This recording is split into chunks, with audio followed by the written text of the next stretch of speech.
करा ते सुरू, हरकत नाही. जय श्री कृष्ण सर्वांना.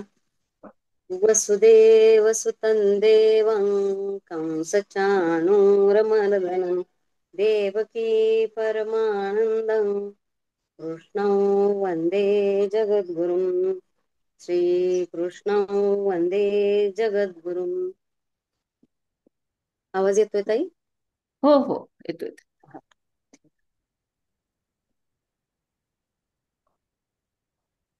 आपला 8वा अध्याय पण झालेलाच आहे. तर 8व्या अध्यायातला थोडा सारांश काढलाय. सारांश काढणं जरा अवघडच आहे 8व्या अध्यायातला, पण तरी पण प्रयत्न केलाय थोडा. तर 8व्या अध्यायामध्ये आपले 28 श्लोक आहेत आणि ओव्या आहेत 271. तर हा म्हणजे गूढ अध्याय आहे. त्यामुळे याचे सारखे सारखे वाचन मनन चिंतन केले पाहिजे, तरच कुठे थोडाफार आपल्याला तो आत्मसात होईल. गूढ म्हणजे कळण्यास कठीण, पण एकदा कळे तर त्यासारखे समाधान दुसरे नाही. 7व्या अध्यायामध्ये ज्ञान विज्ञान योगाबद्दल सांगितले आहे.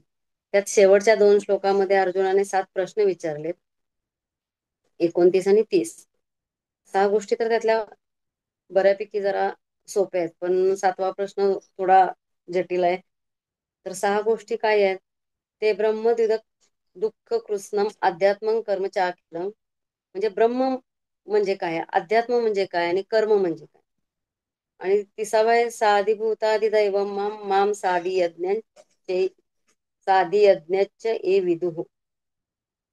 म्हणजे आदिभूत आदिदैव आदियज्ञ हे काय आहे.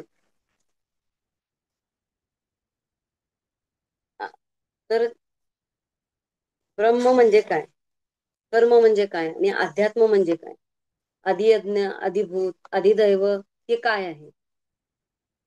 तर 1 ते 7 श्लोकात ब्रह्म अध्यात्म आणि कर्म याविषयी अर्जुनाने भगवंताला प्रश्न विचारले. तर ब्रह्म म्हणजे काय, ज्याचा कधीही नाश होत नाही असा परमात्मा म्हणजे ब्रह्म आहे. अशा या साक्षी चैतन्याला अध्यात्म म्हटले आहे. आणि ब्रह्मांडाचा कर्ता दिसत नाही, पण त्याचे कार्य होत असते. असा जो न दिसता कार्य करणारा असा जो व्यापार चालू आहे त्याला काय म्हणतात की कर्म म्हणतात. नाशवंत असे कार्यरूप पदार्थ म्हणजे अधिभूत होय. नाशवंत असे त्याला अधिभूत, ज्याचा नाश होतो असा ते अधिभूत. आणि देहामध्ये असणारा जीव हे म्हणजे अधिदैवत आहे. आणि यज्ञाचा फलदाता आणि देहात यज्ञ फलभोक्ता, यज्ञाच्या फलाचा भोक्ता म्हणजे आदियज्ञ. आदियज्ञ म्हणजे तो कोण आहे, तर भगवंत स्वतः आहे. जो मनुष्य अंतकाळी भगवंताचे स्मरण करीत देह सोडतो तो ईश्वराच्या स्वरूपाला प्राप्त होतो. ज्या भावनेने देहत्याग करताना जी भावना होते ती भावना आपल्याला पुढील जन्मी प्राप्त होते. आपल्याला जड भरताचे तर उदाहरण सगळ्यांना माहितच आहे की हरणामध्ये त्याचे मन गुंतले आणि त्याला पुन्हा त्या वासनेपोटी पुन्हा हरणाच्या रूपात जन्म घ्यावा लागला. म्हणून सर्व काळ अखंड मन व बुद्धी त्याला अर्पण करून नामस्मरण केले पाहिजे, तर मगच त्याला आपण प्राप्त होऊ.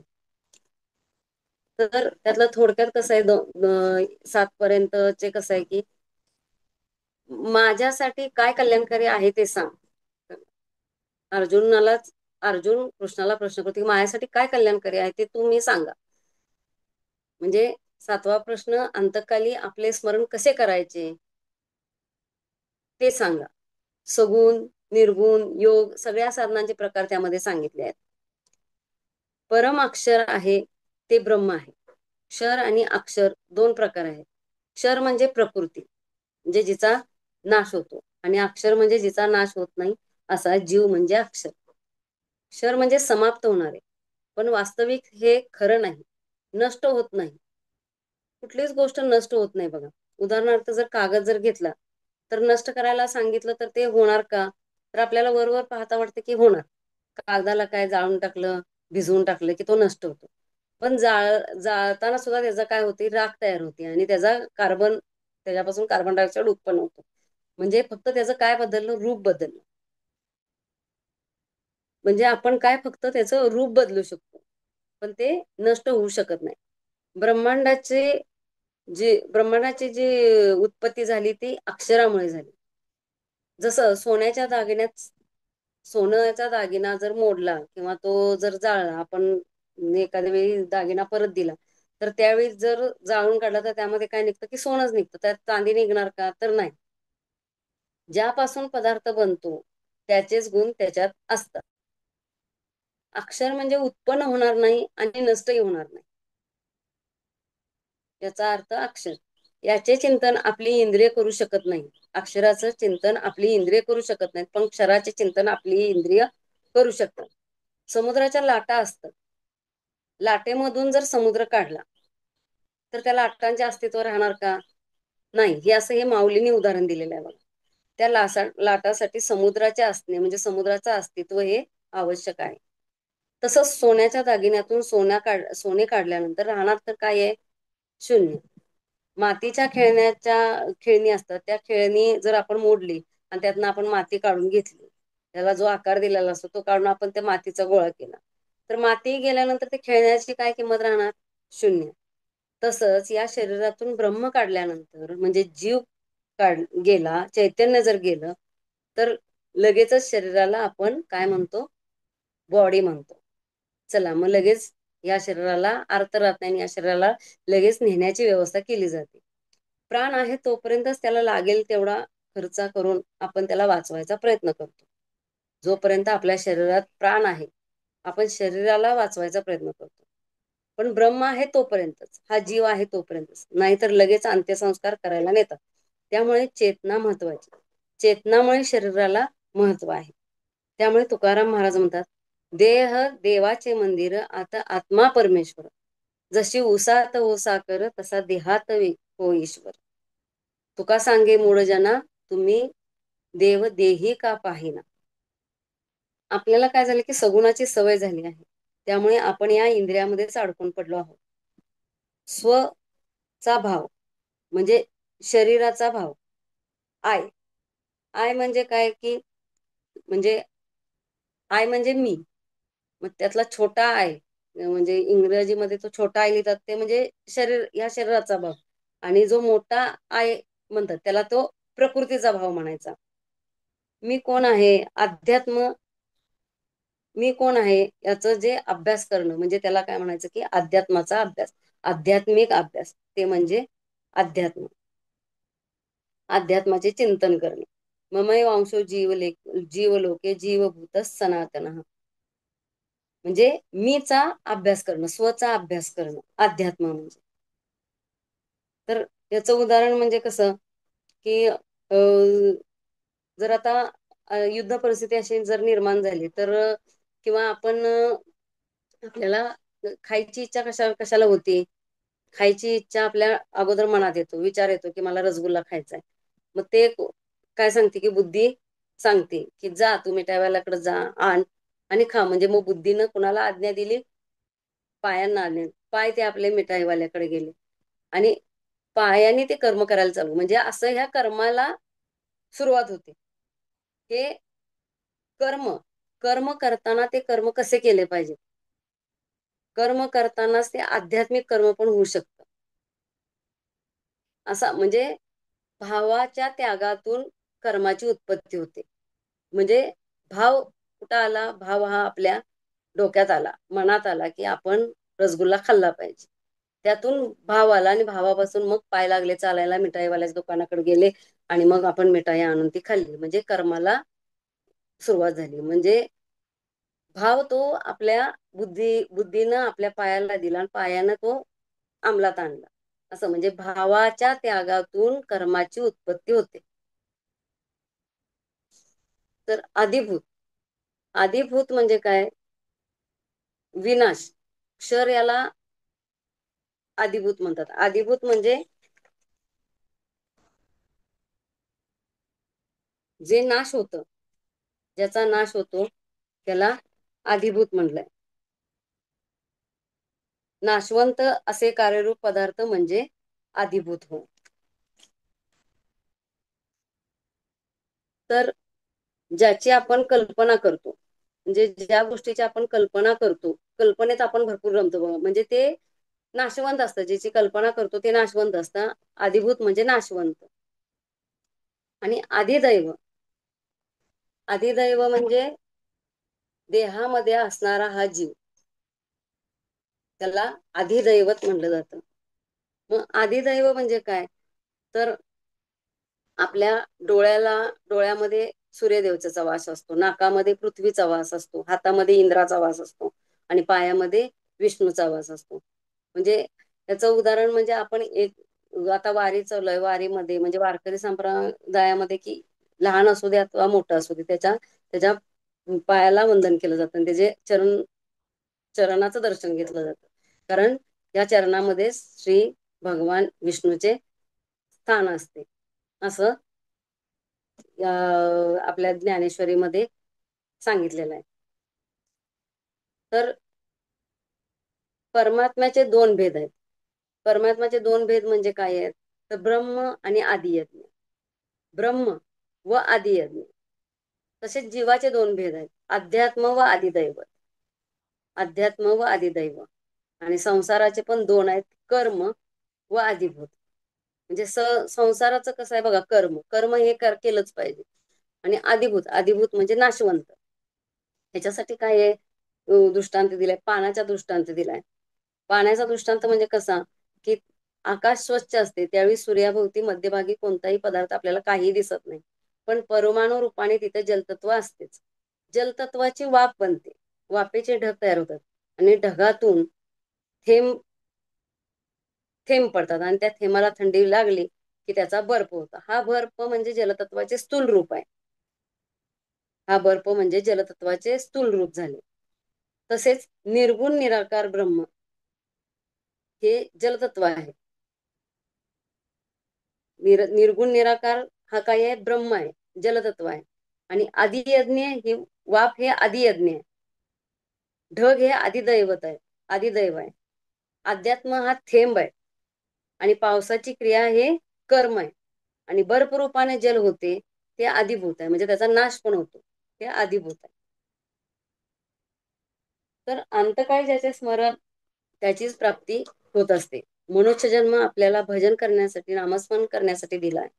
पण ते जरी नाही झालं, पण शेवटी त्याने फक्त माझेच ध्यान केले तर त्याला माझी प्राप्ती होते. पण जर तो गुणांनी या संसाराला चिकटला तर त्याला त्याच गुणांसाठी पुन्हा जन्माला यावे लागते, पुनर्जन्म घ्यावा लागतो. मरताना जी भावना असते त्याच भावनेपोटी आपल्याला पुन्हा पुनर्जन्म होतो. तर एकदा त्या म्हणजे दुकानदाराचं उदाहरण आहे, की बाबा दुकानदारात तो मृत्यूशय्येवर पडलेला असतो आणि की तो काहीतरी सांगण्याचा प्रयत्न करत असतो. तर त्या मुलांना काय वाटतं की कुठंतरी वडिलांनी आपले धन वगैरे ठेवलं असेल आणि ते काहीतरी सांगण्याचा प्रयत्न करतात, तर त्यांना बोलायला येत नाही. ते डॉक्टरकडे जातात, की डॉक्टरांना म्हणतात की बाबा काही करा आणि 1-2 मिनिटासाठी आमच्या वडिलांना बोलता येऊ दे. तर डॉक्टर म्हणतात की त्यासाठी 2 मिनिटासाठी त्यांना बोलता येईल, पण त्याचं इंजेक्शन 5,000 रुपयाचं आहे.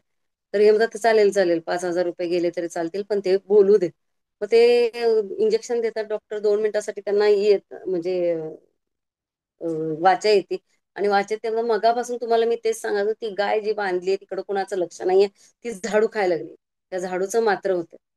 मग ती मुलं म्हणतात अरे आपण, मग त्यांना कळते की आपण विनाकारण 5,000 रुपये घालवले आणि आपल्या वडिलांचं तर हितच लक्ष आहे, त्या गायीकडं झाडूकडच लक्ष आहे. तर कसं आहे, आयुष्यभर आपण ज्याचे चिंतन करतो, म्हणजे आयुष्यभर आपण त्यांनी काय केले, दुकानदारी केली, त्याला व्याजाने पैसे दे, त्याचं उदाहरण मागून घे, त्या ज्या गोष्टी होत्या आणि पै पै साठवून त्यांनी प्रपंच केला. तर त्यांना ते झाडू सुद्धा जे आपल्याला त्या मरण यातना होत आहे ती विसरून जाऊन त्या झाडूसाठी त्यांचा जीव खाली वर होत होता. म्हणजे आयुष्यभर ज्याचे चिंतन तेच आपल्या अंतकाळी ओटावर येते. त्यासाठी नामस्मरण हे निरंतर केले पाहिजे. 7व्या श्लोकात भगवान काय केलं पाहिजे अंतकाळी, भगवंताच्या स्मरणासाठी, भगवत धाम आपल्याला प्राप्त होण्यासाठी आपण काय केलं पाहिजे ते सांगितलेलं आहे त्यांनी. मन बुद्धी त्याला अर्पण केली पाहिजे. आता ह्याच्यामध्ये स्मरणाचे पण ह्याच्यात सांगितलेत बघा, प्रकार सांगितले. बोधजन्य स्मरण, संबंधजन्य स्मरण आणि क्रियाजन्य स्मरण. म्हणजे बोधजन्य स्मरण म्हणजे काय? काहीतरी बोध होऊन आपण ठेवलेलं स्मरण. म्हणजे एखादी बोधकथा ऐकली आपण आणि त्याच्यावरून आपल्याला बोध झाला की बाबा अंतकाळी, आपण आता हा 8वा अध्याय वाचतो, तर आपल्याला अंतकाळी नामस्मरण आपल्या ओठावरती, तोंडावर येण्यासाठी आपण काय केलं पाहिजे? आपण भगवंताचं नामस्मरण अखंड आणि निरंतर केलं पाहिजे. उठता बसता झोपताना सारखा आपल्या डोक्यात आणि मनात तोच चिंतनाचा विषय पाहिजे. म्हणजे हा आपल्याला बोध झाला आणि ह्या बोधावरून आपण ते स्मरणात ठेवलं. तर संबंधजन्य स्मरण. शरीर आपले आहे आणि संसार पण आपला आहे. याचा संबंध आहे, आपल्या शरीराशी या संसाराशी संबंध आहे. हा संसार हा शरीरासाठी आहे आणि शरीर हे संसारासाठी. असा हा जो संबंध आहे, संबंधातून ठेवलेलं स्मरण म्हणजे संबंधजन्य स्मरण. आणि क्रियाजन्य स्मरण. क्रियाजन्य स्मरण म्हणजे कसं? त्याचं उदाहरण म्हणजे गोपिका.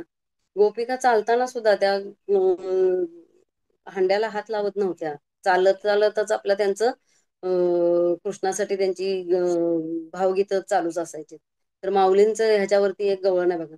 धुडीवर धुडी धुडी धुडी, गवळणी साथ निघाल्या, गोविंद घ्या कुणी दामोदरू घ्या गे, गोविंदू घ्या कुणी दामोदरू घ्या गे, तव तव हासती मथुरेच्या गे, तव तव हासती मथुरेच्या गे.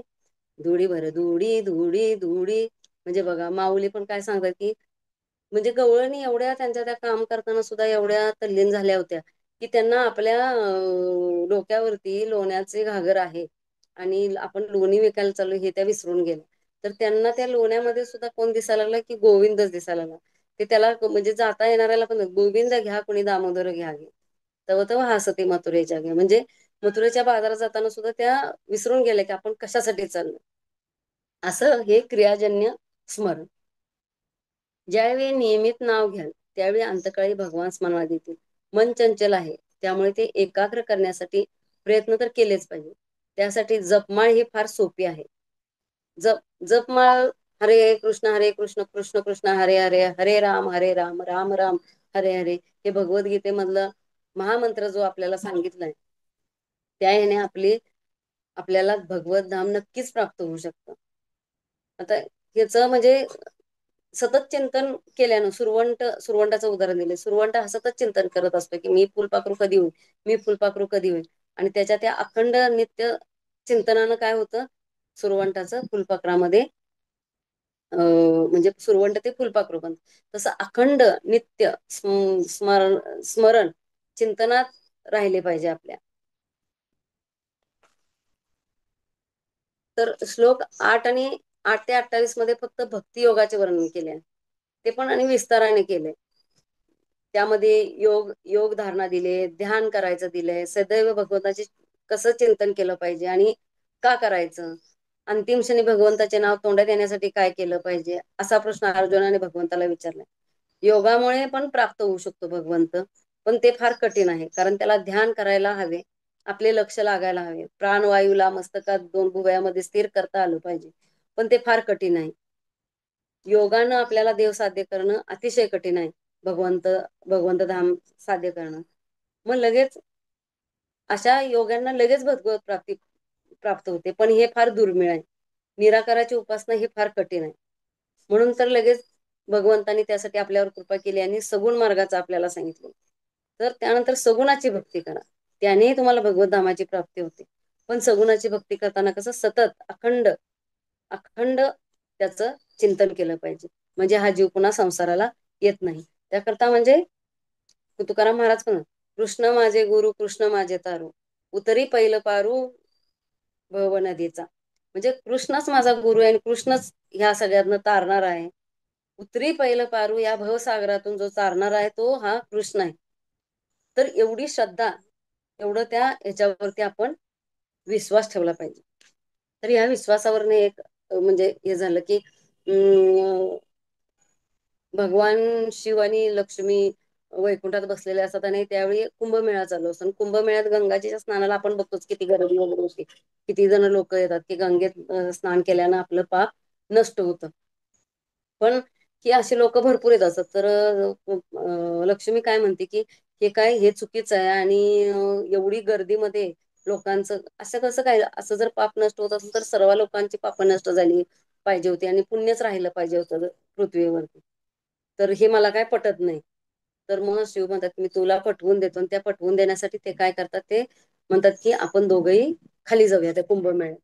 आणि कोडी कोड झालेला असं शिव रूप घेतात. कोड त्यांना कोड होतो, आणि त्यांची बायको म्हणजे ही पार्वती.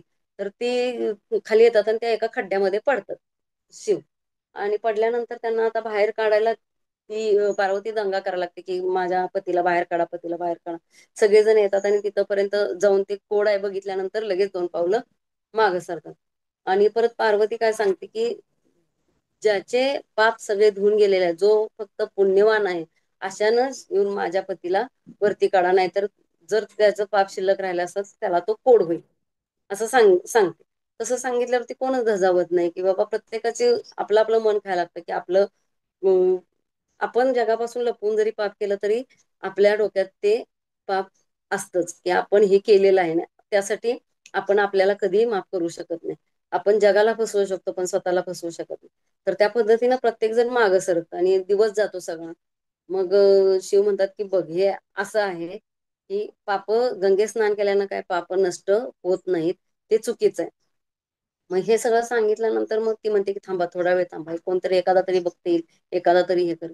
मग ते एक थोड्या वेळाने एक मुलगा येतो पळत पळत, आणि तिथं तो त्या शिवाला काढायला लागतो. तर त्यावेळी ही सगळं सांगायला लागते पार्वती की असं असं कोड आहे आणि तो तुला परत होईल.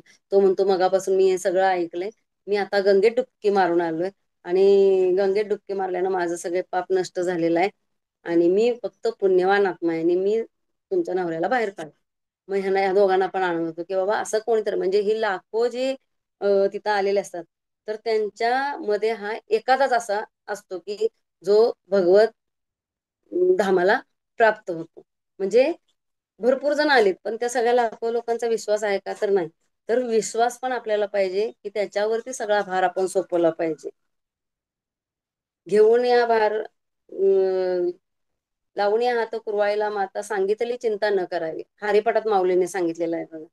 घालून या भार राहिलो निश्चिंती, निर्वेली संती विठोबाशी.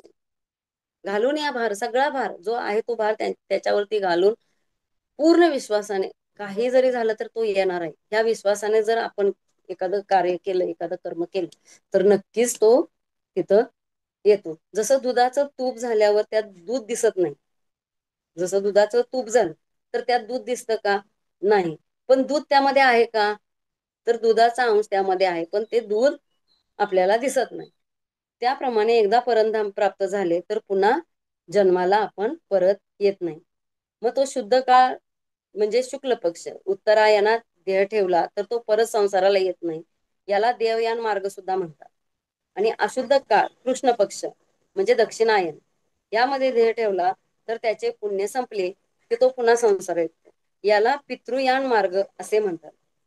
हे सगळं ओळखून तू योगी हो, आणि तू योगी होऊन नित्ययुक्त उपासते, नित्ययुक्त निरंतर तू माझे स्मरण कर, तर मी माझ्या धामाला तू प्राप्त होशील.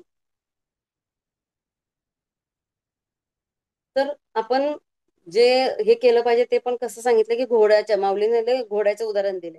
म्हणजे घोड्याला कसे दोन्ही डोळ्याच्या दोन्ही बाजूला हे लावलेलं असतं, म्हणजे इकडं तिकडं बघू नये घोडा म्हणून पडदे लावले असतात. तसं आपल्या डोळ्यांना पडदे लावले पाहिजेत, आणि ते पण कसले, ज्ञानाचा, भक्तीचा आणि वैराग्याचा.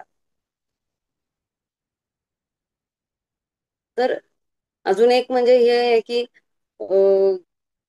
मन तो म्हणतात की कबीर महाराज पण मन तो एक ही है, चाहे विषयों में लगा चाहे हरिनाम में लगा. मन हाय हे एकच आहे, तू त्या विषयात घाल किंवा त्या हरिनामात घाल, हा तो तुझा चॉईस आहे, तू कुठं हे करायचा. म्हणजे जलधारा, जलधारा ही आपले मन आहे. जलधारा म्हणजे कसं, उंचीवरून पाणी पडतं, म्हणजे उंचीवरून जरी आपण मगातनं खाली पाणी जमिनीवर ओतलं तर त्याचे शिंतोडे असे बघा सगळीकडे उडतात. असं एकाच ठिकाणी पाणी एकच धार अशी लागत नाही, त्याला जलधारा. ते म्हणजे आपले मन इकडं तिकडं आपलं पळत असतं सारखं, एका ठिकाणी एकाच असं लयबद्ध असं नसतं.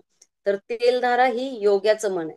ते कसं इकडे तिकडे जात नाही. तेलाची धार जर आपण ओतली तर त्याचे शिंतोडे असे उडत नाही, ती एकसारखी अशी पडते.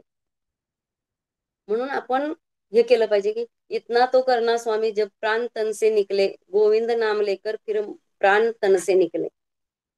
अंतिम नेत्रों में प्रेम जल हो, मेरे मुख में तुलसी दल हो, अंतिम समय सफल हो जब प्राण तन से निकले. मेरा प्राण निकले सुख से, तेरा नाम निकले मुख से, बच जाऊं घोर दुख से जब प्राण तन से निकले. म्हणजे ज्यावेळी आपले प्राण जातील त्यावेळी आपल्याला हे भगवत नाम आपल्या ओटी येण्यासाठी आपण काय केलं पाहिजे, अखंड चिंतन केलं पाहिजे. नित्ययुक्त उपासते, नित्य असं त्याच्या ह्याच्यात राहून आपण कायम याचं नामस्मरण केलं पाहिजे आणि योगी झालं पाहिजे. हे असं मी थोडक्यात हे केलेलं आहे. अजून जर हे करायचं म्हणलं तर अजून एक 10 मिनिटं लागतील. जर सांगायचं तर सांगते, नाही तर मग त्या ताईंना सांगायचं तर सांगू देत, सुचेता ताई.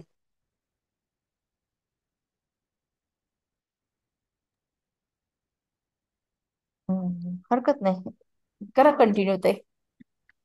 करू का? 10 मिनिटामध्ये हे करा मात्र, म्हणजे मग हो परत हो देता येईल. हो हो हो हो, म्हणूनच म्हटलं. ज्याला अव्यक्त अक्षर असे म्हटले गेले आहे त्यालाच परमगती पण म्हटलंय. ज्याला ही प्राप्त झाल्यावर पुन्हा परत संसाराला येत नाही ते माझे परमधाम आहे. सगुण व निर्गुण उपासनेचे फळ निरनिराळे मिळते अशी धारणा आहे. ती दूर करण्यासाठी या श्लोकात म्हणजे 21व्या श्लोकात सर्वांच्या एकतेचे वर्णन केले आहे. मनुष्याची रुची, विश्वास, योग्यतेनुसार उपासनेचे भिन्न भिन्न प्रकार असतात, परंतु अंतिम फळ मात्र एकच असते. उदाहरणार्थ, जसे भोजन न मिळाल्यावरती अभावाची जाणीव होते आणि मिळाल्यावर जशी तृप्तीची जाणीव होते, तसं म्हणजे भोजनात पदार्थ निराळे असतात, पण जी जाणीव होते ती आपल्याला म्हणजे परमात्माची प्राप्ती झाल्यावर, तसेच परमात्मा प्राप्ती झाल्यावरती उपासनेने मात्र उपासना भिन्न असते. परमात्मा प्राप्ती झाली पण उपासना आपण वेगळी करतो, त्यावेळी त्या परमात्म्याची प्राप्ती होते. पण परमात्म्याची प्राप्ती नाही झाली, अभाव झाला म्हणजे नाही झाली त्याची, तर उपासना पण आपली निरनिराळी असते, भिन्न असते. म्हणजे जसं पदार्थ निरनिराळे असतात पण त्याची तृप्ती किंवा त्याचा अभाव हा ते खाल्ल्यामुळे जाणवतं, तसंच ते परमा परमात्म्याचं आहे. म्हणून माऊलींचा पण एक छान अभंग आहे बघा की, तुझं सगुण म्हणो की निर्गुण रे, सगुण निर्गुण एकू गोविंद रे, तुझं व्यक्त म्हणो की अव्यक्त रे, व्यक्त अव्यक्त एकू गोविंद रे. म्हणजे व्यक्त आणि अव्यक्त हा एकच आहे, स्वतः भगवंत, आणि त्यांचे परमधाम हे गुणात्मक दृष्ट्या सारखेच आहे, गुणांनी युक्त असे आहे. भगवंताची प्राप्ती ही अनन्य भक्तीनेच होते. ते जरी आपल्या धामामध्ये विराजमान असले तरी ते सर्वव्यापी आहेत आणि सर्व काही त्यांच्या ठायी स्थित आहे. तर 7व्या अध्यायात 12व्या श्लोकात पण ह्या त्रिगुणाचं वर्णन केलेलं आहे, जे माझ्यापासूनच उत्पन्न होतात, परंतु मी त्यांच्यात नसतो. परंतु मी त्यांच्यात आणि ते माझ्यात नसतात. मी त्यांच्यात आहे पण ते माझ्यात नसतात. तसंच 9व्या अध्यायात 4, 5, 6 या श्लोकात सुद्धा हेच सांगितले की मया तद्मिदं सर्व जगद व्यक्त मूर्तीनं, माझ्याशिवाय कोणाची स्वतंत्र अशी सत्ता नाही, सगळेजण माझ्यातच स्थित राहतात व माझ्यातच लीन होतात. मस्तानी सर्वभूतानी न चाहन्तेषु वस्थितः, भूतभुन्नच्च भूतस्थो ममात्मा भूतभावन. म्हणजे माझ्यातच सगळेजण स्थित राहतात, माझ्यातच लीन होतात, माझ्याशिवाय कुणाचीही स्वतंत्र अशी सत्ता नाही. भक्त्या कसं ठेवलं, श्रीकृष्ण धामातील प्रवेश हा केवळ अनन्य भक्तीद्वारेच होऊ शकतो. श्रीकृष्ण, श्रीधर, पुरुषोत्तम, केशव, त्रिविक्रम, माधव, अनिरुद्ध, ऋषिकेश, संघर्षण, प्रद्युम्न, वासुदेव, दामोदर, जनार्दन, नारायण, वामन, पद्मनाभ इत्यादी प्रत्येक नावामागे काही ना काहीतरी कारण आहे. प्रत्येक नाव हे उगाच नाही पडलेलं, म्हणजे जसं की ऋषिकेश, संकर्षण, प्रद्युम्न, श्रीकृष्ण, ही नावं प्रत्येकाचं काही ना काहीतरी त्यांनी वासुदेव, वासुदेव म्हणजे वसुदेवचा पुत्र, जनार्दन म्हणजे सगळ्यांचा दाता, सगळ्यांचे पालन करणारा, असं प्रत्येकाचं त्याच्या मागे काही ना काहीतरी कारण आहे. भगवंताला मानून, त्याची सत्ता मानून, भगवंताच्या नात्याने, भगवंताच्या प्रसन्नतेसाठी सगळ्या क्रिया केल्या तर ती अनन्य भक्ती होते आणि मगच परमात्म्याची प्राप्ती होते. म्हणून तुकाराम महाराज पण सांगतात, देव आहे, देव आहे, हृदय मंदिरी शोधून पाहे, देव नटला नाना परी, भरोणी उरला चराचर. म्हणजे हृदय मंदिरी शोधून पाहे, प्रत्येकाच्या हृदयात हा परमात्मा रूपानं स्थित आहे. मनुष्याच्या अंतःकरणात एक परमात्मा आहे आणि एक संसार आहे. सर्व देश, काल, वस्तू, व्यक्ती, घटना इत्यादींच्या रूपात एक परमात्मा तत्वच आहे. जसे बर्फ, गार, ढग, थेंब, धुके, दव, नदी, तलाव, समुद्र इत्यादी रूपात ही रूप आहेत, पण जल मात्र एकच आहे. तसेच स्थूल, सूक्ष्म आणि कारण रूपाने जो काही संसार दिसतो, भक्ताला परमात्म्याशिवाय दुसरे काही राहतच नाही. खाणे, पिणे, झोपणे, उठणे सगळं काही त्याच्यासाठीच. आणि म्हणून तुकाराम महाराज म्हणून, अनेक दुसरे मज नाही आता, नेम लिया चित्ता पासून या, पांडुरंग ध्यानी पांडुरंग मणी, जागृती स्वप्नी पांडुरंग. म्हणजे असं प्रत्येक श्लोकागणित तुकाराम महाराजांचे पण अभंग आपल्याला बघायला मिळतात. माऊलींचे अभंग, तुकाराम महाराजांचे अभंग. तर अंतकाली आपण कसे जाणले जाता या प्रश्नाचे उत्तर देताना सांगितलंय की निर्गुण निराकार सगुण साकार योगाचे काठीण्य सांगितले आहे. शिवाय अनन्य भक्ती कशी याचे वर्णन केले आहे. सर्व काही भगवंतच आहे असा अनुभव करणे म्हणजे अनन्य भक्ती होय. हे पाहता ज्या काळात शरीराचा त्याग करून गेले असता तो परतून येतो अथवा येत नाही याचे वर्णन मी तुला सांगतो. काल म्हणजे गती आणि श्रुती म्हणजे काल म्हणजे गती श्रुती होय. जो या परिवर्तनशील प्रकृतीशी संबंध ठेवतो त्याला पुन्हा यावे लागते. परंतु जो संबंध ठेवत नाही, परिवर्तनशील प्रकृतीशी जो संबंध ठेवत नाही, जो संबंध फक्त त्या ब्रह्माशी, त्या परमात्म्याशी ठेवतो त्याला परत यावे लागत नाही. तो त्या भगवत धाम प्राप्तीला प्राप्त होतो.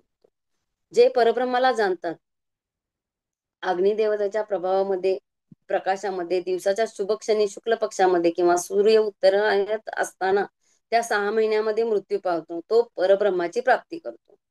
शुक्ल पक्ष, शुक्ल पक्ष हा 15 दिवसाचा असतो, जी पितरांची एक रात्र असते. आणि उत्तरायण, उत्तरायण हा 6 महिने असतो, तो देवतांचा एक दिवस आहे. अग्निदेवता दिवसाच्या देवतांना, शुक्ल पक्षाच्या देवतांना, म्हणजे अग्निदेवता हे दिवसाच्या देवतांना देतात, दिवसाच्या देवता शुक्ल पक्षांच्या देवतांना देतात.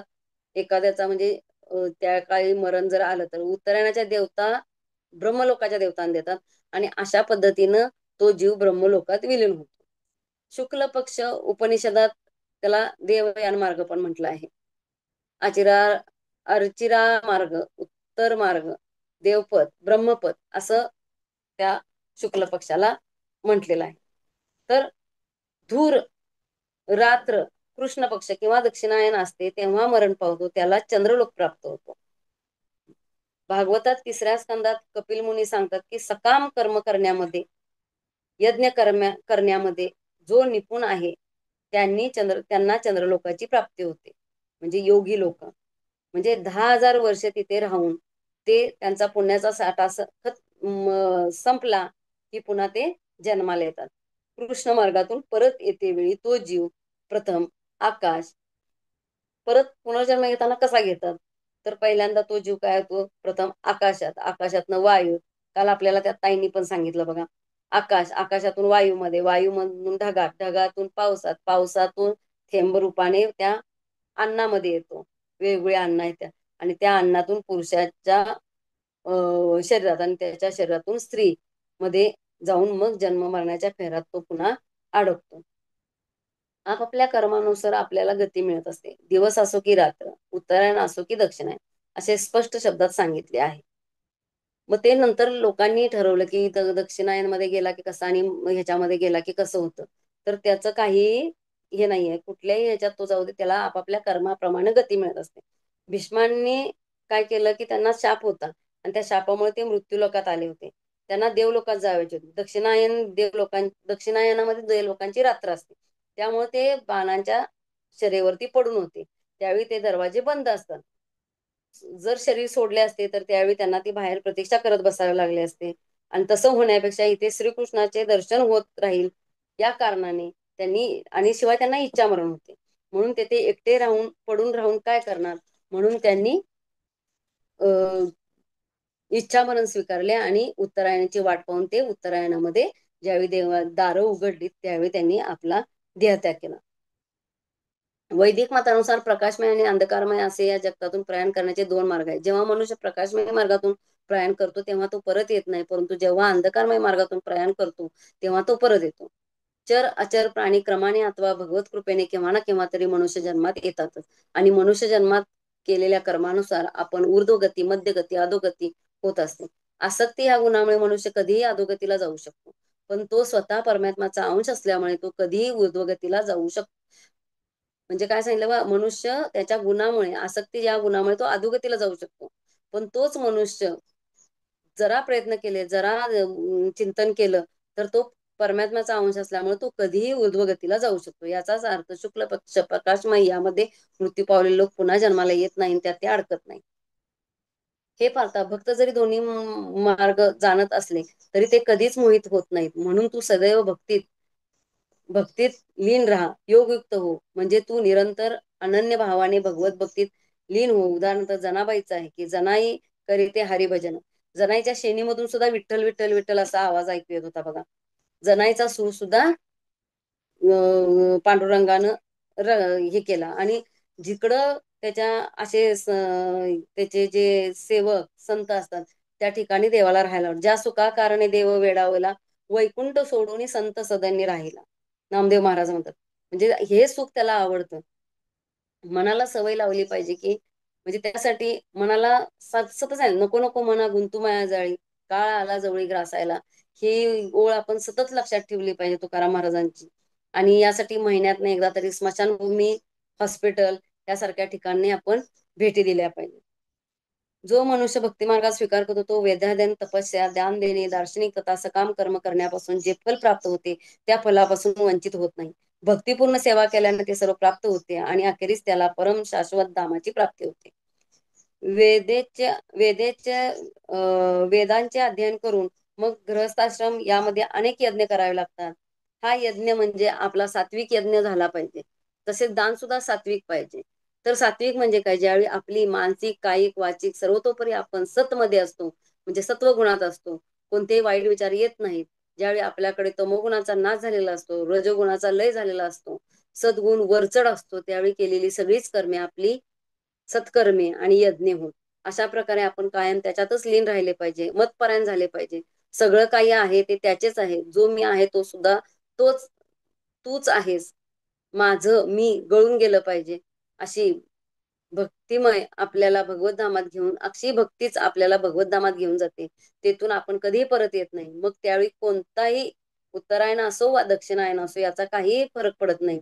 तुकाराम महाराज, संताची गावी प्रेमाचा सुकाळ, नाही तळमळ दुःख क्लेश, तेथे मी राहीन होऊन याचक, घालतील भक्य तेची मज, संतांचे भोजन अमृताचे पान, करीती कीर्तन सर्व काळ.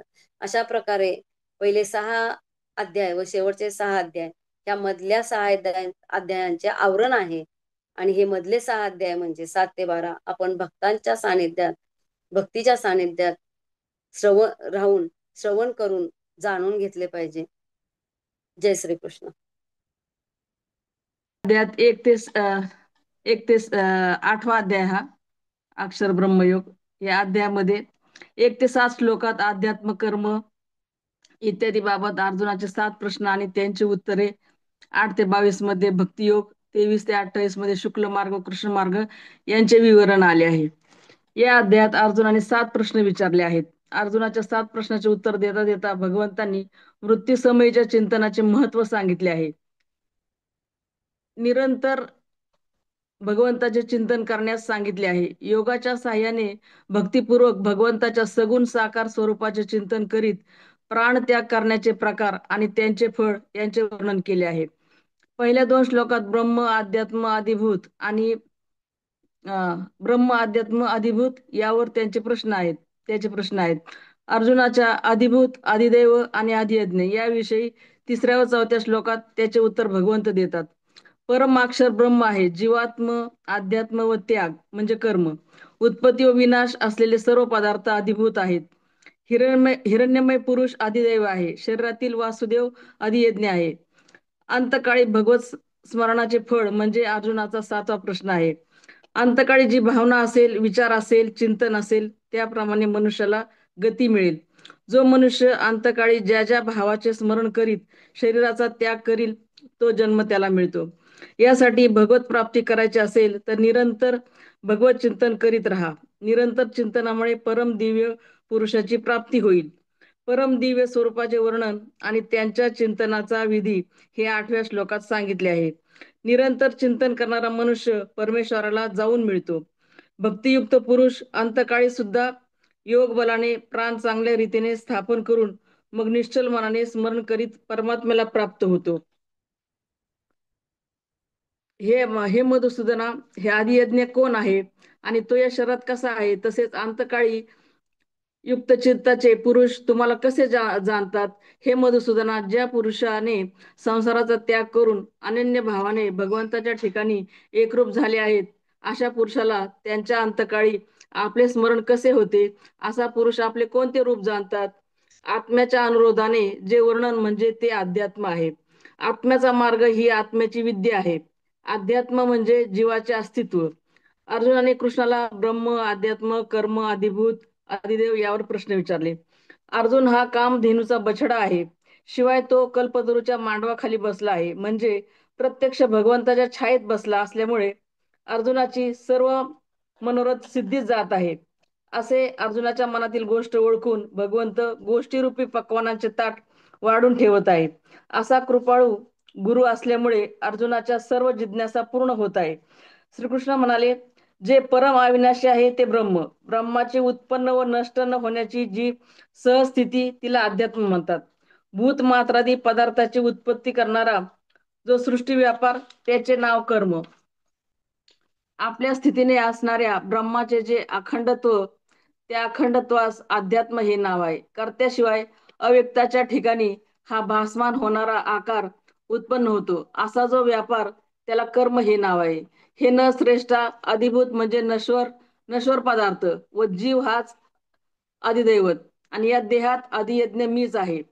पंचमहाभूतांचा वियोग झाला असता जे नामरूपात्मक शरीर नाशाला पावते त्याला त्या शरीराला अधिभूत म्हणावे. अधिभूत हे जोपर्यंत अविद्येच्या पदराने झाकलेले आहे तोपर्यंत वेगळे असे समजावे. तोच अविद्येचा पडदा काढला म्हणजे द्वैत भावाची हद्द समाप्त होते. अंतकाळी योग धारणेच्या विधीने निर्माण ब्रह्माच्या जप ध्यानाचा प्रकार आणि त्याचे फल याचे वर्णन 12व्या व 13व्या श्लोकात केले आहे. भगवंतांनी आपली प्राप्ती अनन्य प्रेमाने निरंतर चिंतन केले तर होईल हे 14व्या श्लोकात सांगितले आहे. भगवत प्राप्तीमुळे पुनर्जन्म होत नाही असे 15व्या श्लोकात सांगितले आहे. असे परमसिद्धी प्राप्त केलेले महात्मे भगवंताला प्राप्त झाल्यावर क्षणभंगूर पुनर्जन्माला येत नाहीत हे 16व्या श्लोकात सांगितले आहे. 17व्या श्लोकात ब्रह्मदेवाचा दिवस व रात्र याचे परिमाण आहे. समस्त प्राण्यांची वारंवार उत्पत्ती आणि प्रलय यांचे वर्णन 18व्या श्लोकात आहे. 19व्या श्लोकात भूत समुदाय पुन्हा पुन्हा उत्पन्न होऊन प्रकृतीच्या अधीन असल्यामुळे रात्रीच्या आरंभी विलीन होतो, दिवसाच्या आरंभी पुन्हा उत्पन्न होतो. अनन्य भक्ती ही परम पुरुषाच्या प्राप्तीचा उपाय आहे हे 20व्या श्लोकात सांगितले आहे.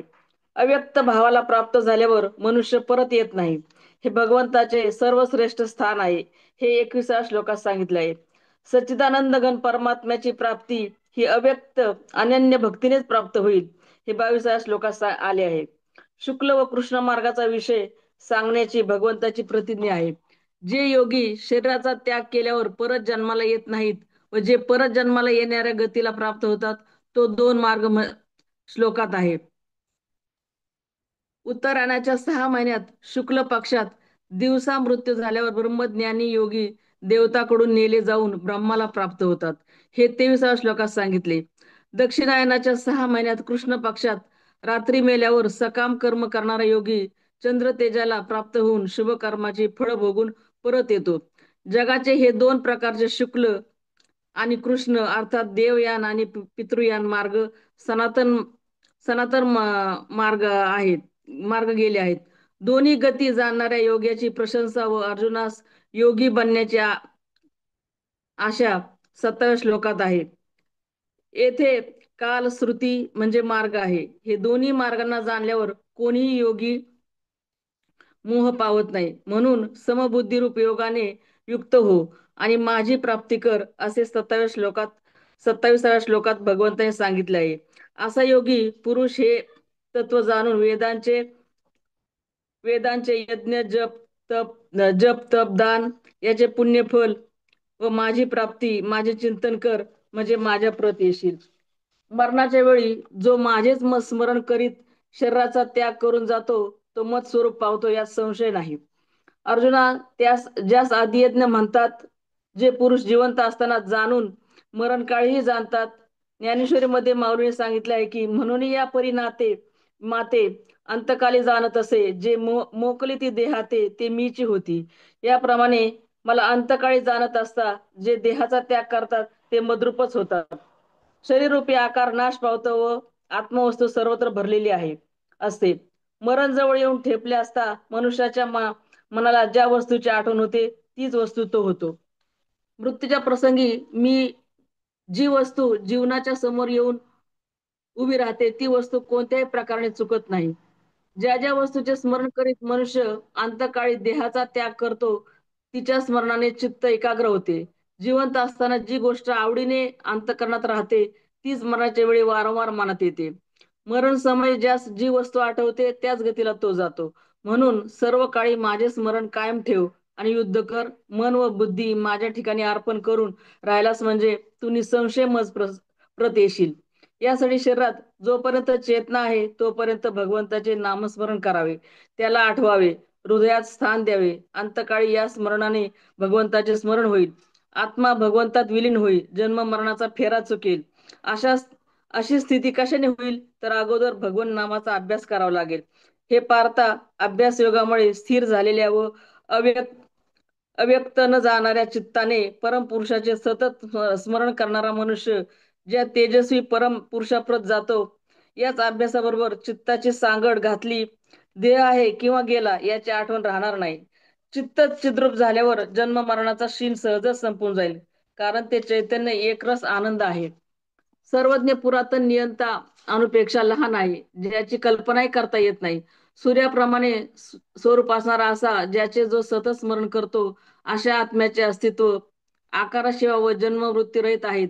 असा आत्मा आकाशाहून पुरातन आहे व परमाणूपेक्षाही लहान आहे, ज्याच्या सानिध्याने विश्वाची हालचाल होते. जे चैतन्य स्वच्छ सूर्यरूपी कणाचा ढीग आहे असे चैतन्य अस्त होत नाही. जो मरण समय एकाग्र मनाने भक्तीने व योग बलाने युक्त होऊन 2 भुवयामध्ये प्राणवायूची योग्य प्रकारे स्थापना करून स्मरण करतो तो त्या तेजस्वी परम पुरुषाप्रत जातो. संसाराची आसक्ती समाप्त झाल्यामुळे त्या साधकाचे एका परमात्म्यातच आकर्षण राहते, इतरात आकर्षण राहत नाही. संसारी माणसे शरीर संसारात आसक्त असल्यामुळे विभक्त अर्थात भगवंतापासून वेगळे होत. भगवंतात लागलेला साधक विभक्तच राहत नाही, भक्त अर्थात भगवंत रूपी होतो. पूर्वी केलेल्या योगाभ्यासामुळे अंतकाळी होणारी अशक्य अवस्था त्याला बाधा पोहोचू शकत नाही, कोणताही विकार उत्पन्न करू शकत नाही. म्हणून अर्जुना, तू सर्व काळी निरंतर माझे स्मरण कर आणि युद्ध कर. मला मन बुद्धी अर्पण कर, म्हणजे निसंशय मलाच मिळशील. बुद्धीने भगवंताचे गुण प्रभाव स्वरूप रहस्य आणि तत्व समजून घेणे भक्तियुक्त अंतकाळी सुद्धा योग बलाने भुवयाच्या मध्यभागी प्राण चांगल्या रीतीने स्थापन करून मन निश्चल मनाने स्मरण करीत दिव्यरूप परमात्म्यालाच प्राप्त होतो.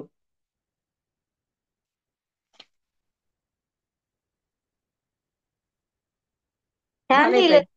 छान छान लिहिलं, व्यवस्थित वाचलं. थँक्यू. पूर्ण सारांश आला अध्यायचा. हो, मग आता सारा